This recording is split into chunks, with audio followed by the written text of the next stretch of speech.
Hello and welcome to Sevrilla's leveling guide from 1 to 60 with Siev the cute merc. In this guide we'll be covering efficient leveling using DN's power system with tips and tricks and ways to make money in the description below.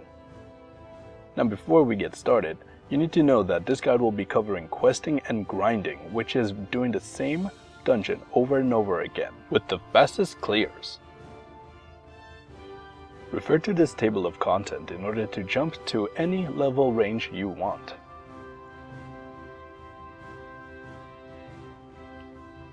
There are two main ways of boosting experience.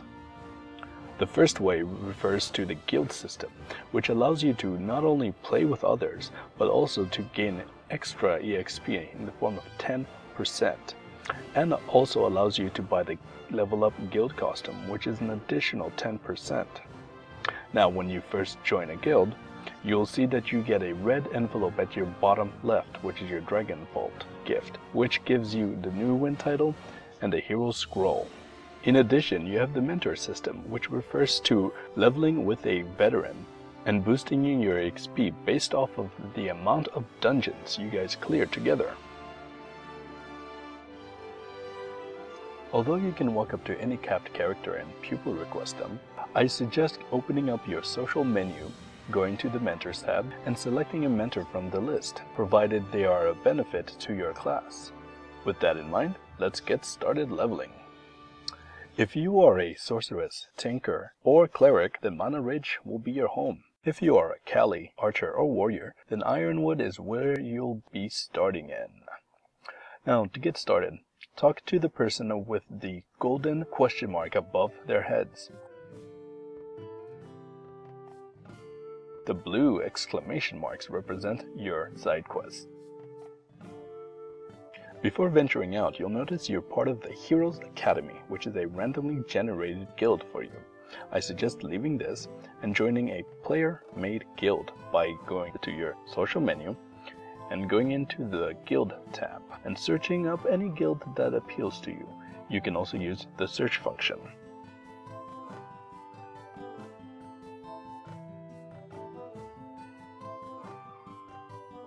Once you've joined the guild, check your Dragon Vault gift before venturing out to fight monsters. Venturing out to our first dungeon, you'll notice that you get a set amount of EXP from completing the dungeon. Now, within the dungeon itself, you also get XP for killing the monsters and the final boss. This first dungeon will jumpstart you to level 3. Back in town, if you go to your onyx tab and miscellaneous, you'll find your level up reward boxes, which give you crafty little gifts to help you level.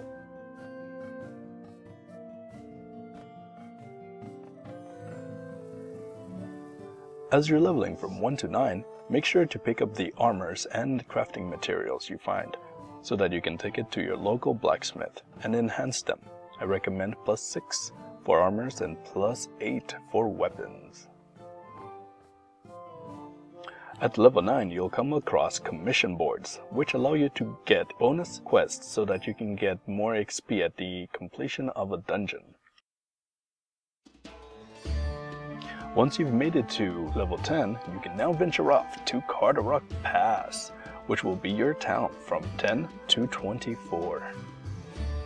From here on, you'll meet many interesting NPCs, such as the Crest Scholars, who allow you to buy crests to make your skills stronger and increase your stats, and the Marketplace Merchants, who allow you to make transactions between other players, like buying armor.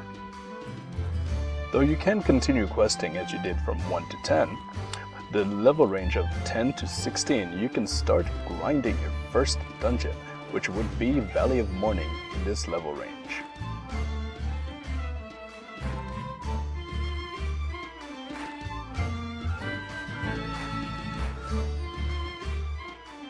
At level 15, head back to town and talk to your class trainer, who will give you the specialization test so you can choose your next class.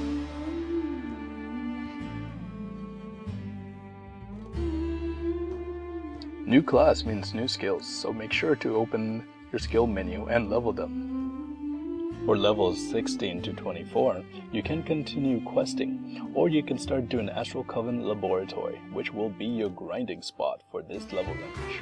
But keep in mind though, this boss is relatively very annoying to do, so try it out and see for yourself.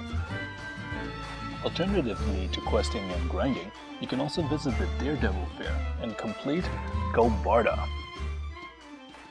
Once you've leveled to 24, you can say goodbye to your Carderock Pass friends and venture off to your new town, Sievyrn. For the level range of 25 to 32, I suggest grinding. Now, majority of parties will be doing like Sovereign Domain, which is the fastest dungeon, but I recommend trying out Submerged Ruins also, which is another fast one, albeit a bit slower, but it makes it up by giving you extra EXP.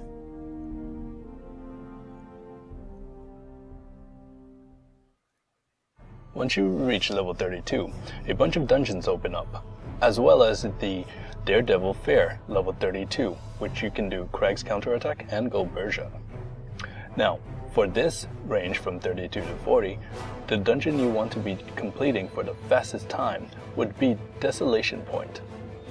But an alternative to Desolation Point would be Dying City Gates, which is another really fast one.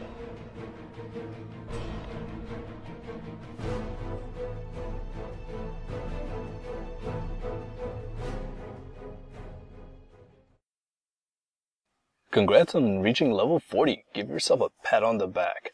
Now before we venture out, make sure to update your skills, armors, and weapons. We will be now moving to our next town, Lotus Marsh.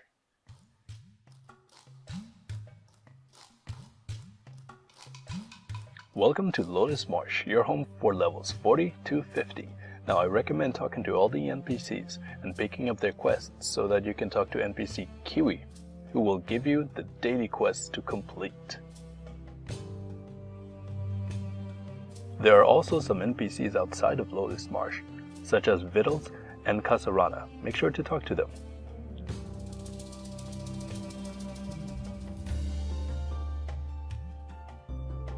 For levels 40 to 50, make sure you do all 5 dungeons through the daily quest, and after, you can venture off to Ruined Village, which will be your grinding destination for this range.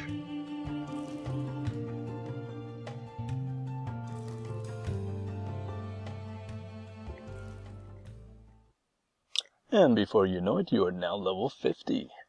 Now, we'll have to go back to Saint's Haven for 50 to 60. Talk to an NPC called Lofi, who will give you more daily quests for you to complete. For this level range, I recommend finding 5 to town parties who will do the daily quests with you. If you want to grind solo, then I recommend doing Mutant Habitat as shown on the left side and Crash Site Perimeter as shown on the right side.